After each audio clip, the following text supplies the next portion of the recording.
Senate, you have to get your act together, no? At hindi dapat yung bangayan ng Senado ay hindi dapat makahadlang sa paggampan nila ng kanilang tungkulin para litisin ang impeached official, in this case the Vice President.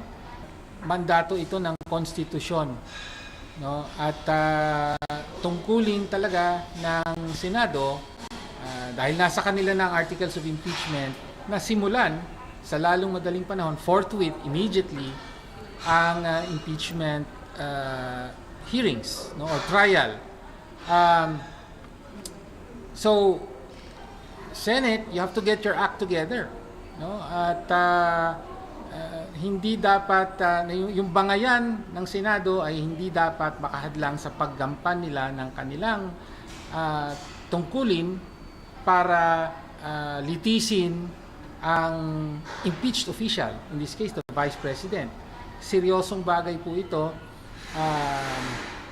pangunahing paraan para sa pagpapanagot, accountability, no, na hindi dapat masabotahe dahil sa awayan sa politika ng Senado.